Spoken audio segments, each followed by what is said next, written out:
story begins inside a car where Levon wakes up to his alarm. He quickly freshens up and gets ready for the day. Stepping out of the car, which is parked at a construction site, he meets his team. He encourages them, reminding them to work with honesty and dedication and to do even better than yesterday. Levon shares a close bond with the Garcia family who run the construction company. He considers them his own family. When he enters the office, Joe and Carla are discussing business with their 19-year-old daughter, Jenny. She asks her father for permission to go on a night out with her friends to celebrate passing her first semester with excellent grades. Joe doesn't see it as a big achievement, reminding her that it's just the first semester. Jenny insists that small achievements lead to bigger ones. When Carla also supports her, Joe finally agrees, making Jenny happy. As Levon steps out of the office, he notices a group of thugs mercilessly beating up a man. He calmly asks them to leave, but they ignore him and continue their assault. Finally, he picks up a bucket full of nails and throws it at them. Without wasting any time, he starts fighting back, taking them down one by one. More thugs arrive, but he skillfully defends himself and forces them to retreat. The man, amazed by what he just witnessed, asks him how he managed to do that. Without any hesitation, he simply tells him to get back to work. Right at that moment, Jenny arrives at the scene. She has witnessed everything. She assures Levon that she won't tell anyone about what she saw. In return, she asks Levon to protect her at all costs. Without hesitation, Levon promises to do so. Levon is a single father of his daughter Mary, which lives with her grandfather, Ruth. When Levon goes to Ruth's house to pick up Mary, he finds that Ruth has arranged a party for Mary and her friends. Seeing this, Levon feels a bit angry because his relationship with Ruth isn't good, because Ruth blames Levon for Mary's mother's death. However, Levon takes Mary with him, as it was his designated day to spend time with her, according to the court's ruling. Mary tells her father that she didn't eat anything at the party because she was waiting for him. She is very hungry, so they head to a restaurant to have a meal together. After that, Levon meets with his lawyers. They inform him that his case is quite weak. The issue is that Levon has post-traumatic stress disorder from his military missions, making him unfit to live with children, and Ruth is aggressively pushing the case forward. Ruth is investing a lot of money in powerful lawyers, making the legal battle even tougher for Levon. Levon reveals that Ruth believes his daughter, Mary's mother, died because of him. She had taken her own life because of depression, while Levon was deployed overseas with the army. The lawyers warn Levon that Ruth has enough money to hire top-tier legal experts who could easily turn the case against him and keep him away from Mary. In response, Levon takes out a large sum of money from his bag and hands it to his lawyers, declaring that he will fight for his daughter.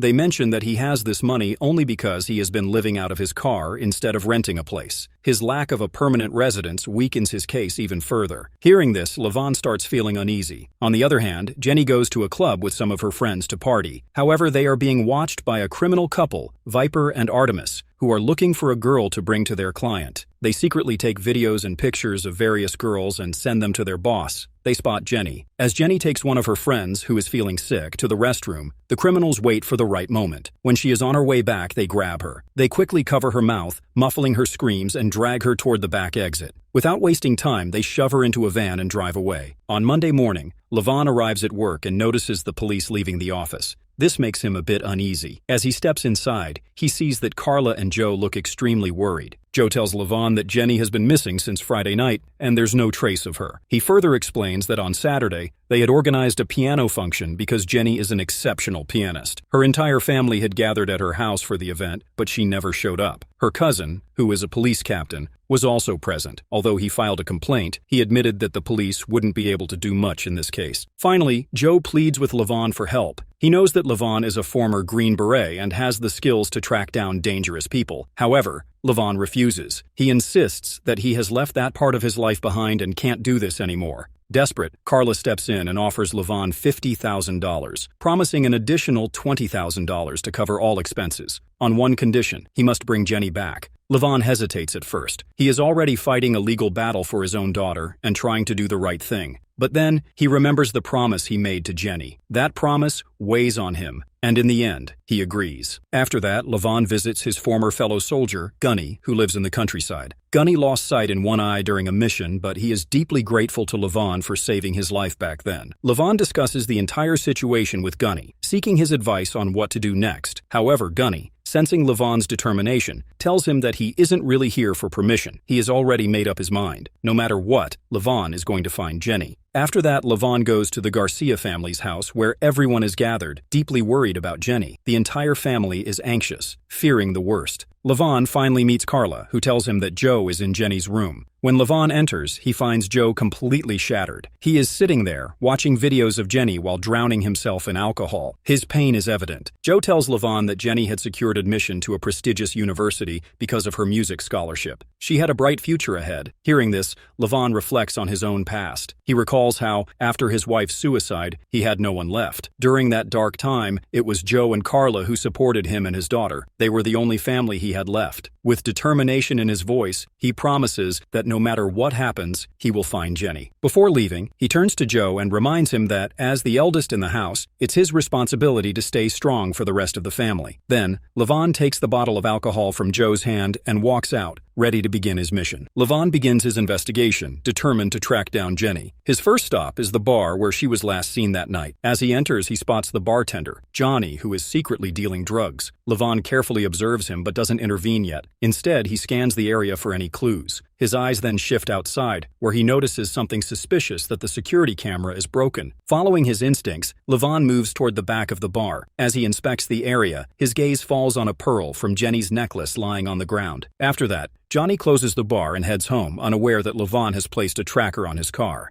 Levon follows him discreetly and eventually breaks into Johnny's house. Inside, Johnny is indulging in some drugs. Levon confronts him, asking about Jenny, but Johnny pretends to know nothing. Levon, determined to get answers, drags him into the bathroom and starts dunking his face in water. As the pressure increases, Johnny finally begins to crack. He reveals that the organization he's involved with is highly dangerous. He warns Levon that if he exposes their name, they'll kill him. Levon, unwilling to back down, continues to apply pressure. Johnny's resolve starts to fade as Levon intensifies his tactics. Just then, two men, Johnny's associates, enter the scene. They are also involved in the organization, and Levon realizes how deep this situation goes. Without hesitation, Levon uses Johnny as a human shield, killing both men in the process. But in the struggle, Johnny also dies. As Levon stands over the bodies, he notices tattoos on their chests, which give him a chilling realization. These men are members of the Russian organization. Levon mutters to himself, knowing the kind of danger he's now entangled in. He grabs their money and quickly escapes, knowing he's now in far deeper than he ever anticipated. On the other side, Jenny is trapped in a small cell, feeling helpless. She tries to reassure herself, whispering that someone will come to save her, even though her hope is fading with every passing moment. Meanwhile, Levon, standing outside Johnny's apartment, observes everything carefully. To his surprise, a high-ranking member of the same organization arrives, a Bratva captain named Wolo. As Wolo surveys the scene, his men suggest that there may have been a fight between Johnny and the other two men, and that they could have killed each other. However, they notice something odd. There's no sign of a shotgun, but the victims were clearly killed by one. They also point out that money has gone missing, further raising suspicions. As Levon watches from the car, a body-cleaning vehicle arrives at the scene. The bodies are swiftly taken away, and Levon continues to observe from a distance. Finally, as the men get into their car and head towards their home, Levon continues to follow them, keeping a safe distance. When they reach their destination, Levon pulls up and stops his car outside their house. He carefully watches through a camera, observing the tense situation unfold. Inside the house, Wolo, overwhelmed with stress, slaps his wife. In response, she grabs a knife, threatening him. After a brief confrontation, she storms out of the house, getting into the car and leaving. Seizing the opportunity, Levon quietly sneaks into the house. Once inside, he moves deeper into the house. He takes a moment to throw a jar of hot coffee right in Wolo's face, aiming to catch him off guard and take control of the situation. Wolo loses consciousness, but when he regains his senses, he finds himself tied to a chair with tape covering his mouth. Chair is tied to a rope while hanging over a pool, with Levon holding the other end. Levon calmly warns him that if he speaks out of turn, he will snap the rope and his voice will be silenced forever. At first, Wolo tries to intimidate Levon, telling him he has no idea who he's messing with. He threatens that challenging them would result in 3 generations being destroyed. Levon, however, cuts him off, telling him he knows exactly who they are and not to waste any more time with empty threats. Levon then slaps Wolo hard across the face, saying it's the same slap Wolo had given his wife. He throws money at Wolo's face, making it clear that none of this is about money. He shows Wolo a picture of Jenny and demands to know where she is. Furious, Wolo curses in Russian, but Levon doesn't understand him. Finally, Levon delivers the final blow, throwing Wolo into the pool, ensuring he remains silent forever. After that, Levon translates what Wolo had said in Russian. He hears him mentioning a person named Dimi. The voice explains how everything happening is somehow tied to him and that he is responsible for the entire ordeal. Meanwhile, the head of the organization, Simon, who turns out to be Wolo's brother, arrives on the scene. Watching the footage of Levon attacking his brother, Simon's anger grows. He then speaks about how his nephew, who has always been estranged from the family, has never aligned with their organization. He says that his nephew, always doing things his own way, has been a constant source of problems for the organization, often leading to their downfall. Furious, Simon orders his two sons, Danya and Venko, to track down Levon. He demands that they bring him back alive, questioning why Levon would take such drastic actions and what exactly he's planning. Meanwhile, Jenny, who is still locked up in captivity, finds herself confronted by Artemis. Jenny questions her, telling her that everything is a mistake and that they've picked the wrong girl. In response, Artemis slaps Jenny hard across the face, silencing her with a stern warning. She tells Jenny not to try to outsmart her. Then, she gives her a burger to eat and leave. On the other hand, Levon contacts an old associate and asks him about Dimi. The associate informs him that Dimi cannot be approached directly. Instead, he suggests that Levon should go through a local drug lord named Dutch, who acts as a middleman. However, he also warns Levon that these men are extremely dangerous, and getting involved with them could be a deadly mistake. But Levon doesn't care. Ignoring the warning completely, he simply thanks his associate and ends the call, fully determined to move forward with his plan, no matter the risks. Levon arrives at a bar on his bike, searching for Dutch. Once inside, he calmly orders a drink, blending in with the crowd. Meanwhile, Artemis watches him through the security cameras. She becomes suspicious, thinking Levon might be a cop. Using an X-ray scanner, she spots the gun he's carrying. To confirm her doubts, she sends one of her men to approach him. As the man confronts Levon, Levon quickly shifts his strategy. Instead of acting aggressively, he flashes a large amount of cash, pretending to be a buyer looking for drugs. The man, convinced by the act, decides to take Levon to his boss, Dutch. At first, Dutch doesn't give Levon any attention, questioning him sharply to see if he's a cop. Levon firmly denies it. However, Dutch still seems skeptical and warns Levon that some of his men would like to play with him first. Levon, unfazed, agrees, and within minutes he takes down all the men with ease. His fighting skills are exceptional, and they quickly realize he's no ordinary man. As things start escalating, Dutch steps in and orders everyone to stop. After observing Levon's skills and recognizing his style, Dutch finally realizes that Levon, like him, is a military man, a soldier who's tired of life and has now found himself in this dangerous world. Levon tells Dutch that he'll need 4 pounds of drugs per month, as his previous suppliers are not reachable. After negotiating, they finalize the deal. Before leaving, Dutch tells Levon to meet him the next day at a restaurant, where his men will already be waiting with the drugs. The next day, Levon arrives at the restaurant where Dutch's men are already sitting. They take the money from him and, in return, hand him a burner phone. They tell him that they don't know anything about the drugs and that he'll have to find out everything through the phone.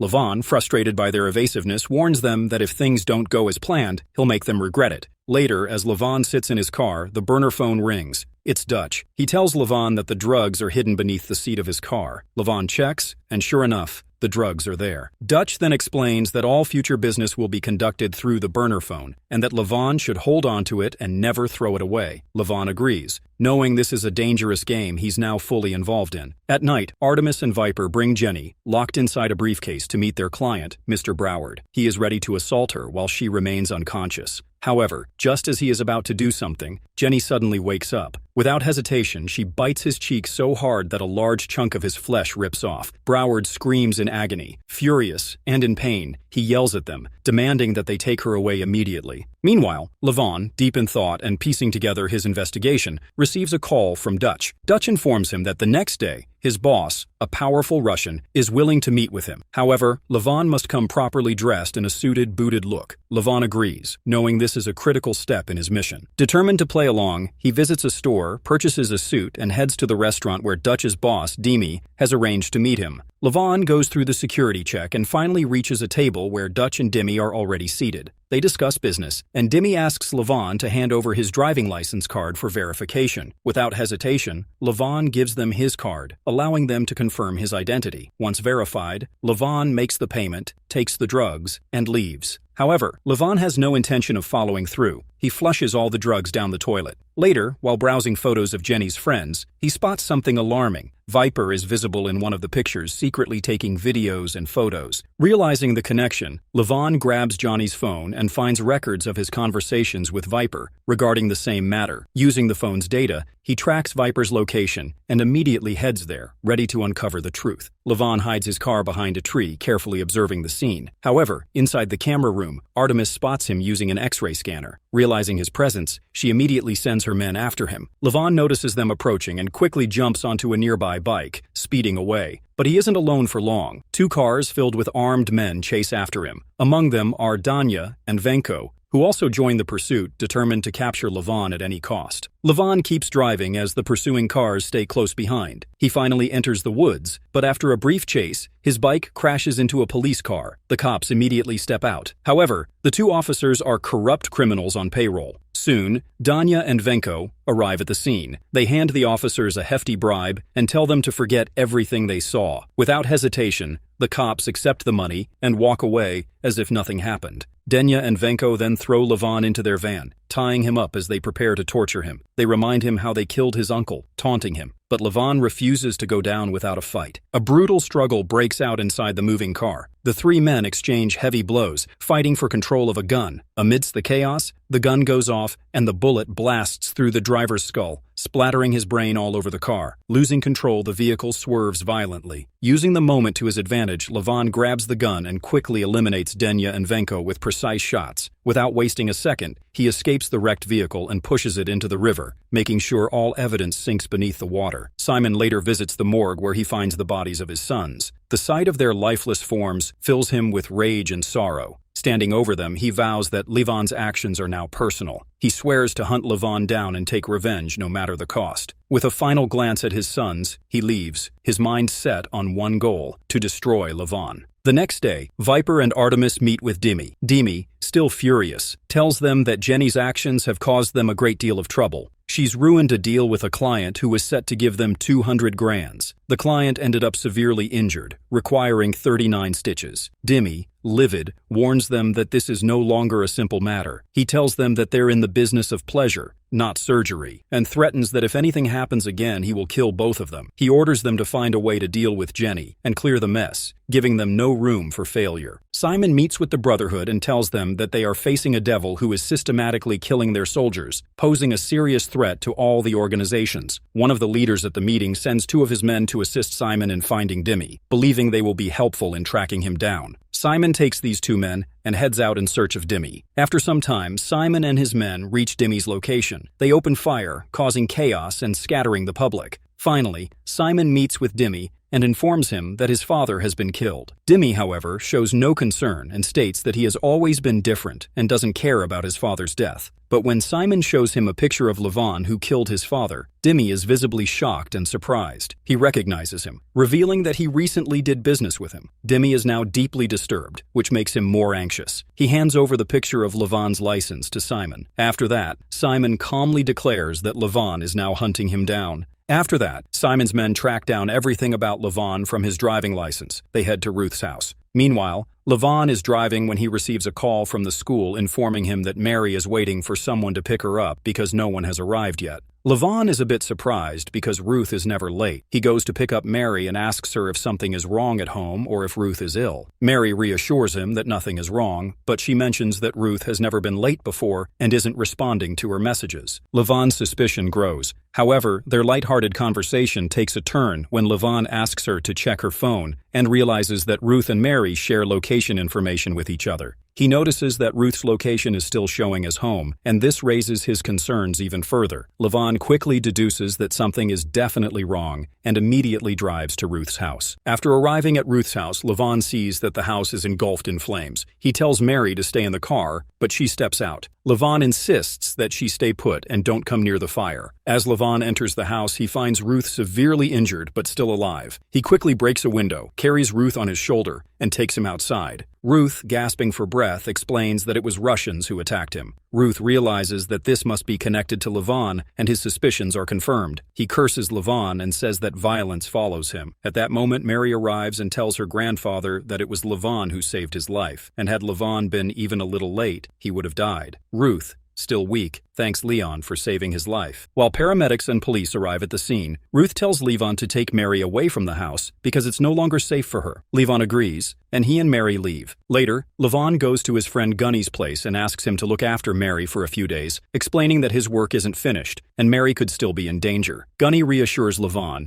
saying that he will treat Mary like his own daughter and take care of her. He also tells Levon that he knows no one can stop him from getting Jenny back, and he will do whatever it takes. After that, Gunny takes Levon to his storeroom, where he has gathered many rifles and other weapons. He tells Levon that he can take whatever he wants from there. The next morning, Levon loads his gear into his car and then meets his daughter, Mary. He gives her his flag and tells her that he will return soon, and there's no need to worry. It will only be a few days before he comes back with her. Then Levon finally gets into his car and drives away. Artemis and Viper are instructed by Dimmy to kill Jenny, since her attacking Broward lost them business. Jenny manages to cause the car to crash in the woods, and she is able to cut her hands and feet free to run and escape. She runs until she sees a cop car, but unfortunately the cops are on their payroll. They bring Jenny back to the compound, where Viper and Artemis prepare to finish the job, until Broward calls them and wants to give Jenny a second chance, except he wants her to stay dirty and awake. On the other hand, Levon indeed shows up at Dimmy's place and shoots Dimmy through the hand so he can't use his gun. He then forces Dimmy to join him and show him where Jenny is. Dimmy guides Levon to the compound. He forces Dimmy out at gunpoint, where Dimmy says that he knows what he does is wrong, but someone else would be doing the job if not for him. Levon kicks him into a creek and shoots him dead. Just as Broward is brought by Artemis and Viper to see Jenny and prepares to rape her, the building is shaken up by Levon throwing a grenade. Levon proceeds to slaughter the goons, but Dutch and his biker gang head over to deal with Levon as well. Levon also kills Dutch but honors him respectfully. After that, he hears Jenny's voice and finds her room. He shoots Broward dead and goes after Viper, while Jenny locks her legs around Artemis's neck. Levon beats the shit out of Viper and destroys his neck using his elbow, while Jenny squeezes on Artemis's neck until it snaps. Levon frees her, but Simon along with his men arrive. Levon uses his resources to kill them before finding a motorcycle and escaping with Jenny. Simon witnesses them leaving and calls the Brotherhood, who tells Simon that the devil got what he came for, and to leave him alone because nobody in the organization will help him because this is his personal matter. Simon screams to the sky in rage. Levon brings Jenny back to her house where she has an emotional reunion with her entire family. Joe and Carla tearfully thank Levon for saving her. He then goes to Gunny's home to see Mary again. As he joins them for breakfast, Gunny tells Levon he is finally home,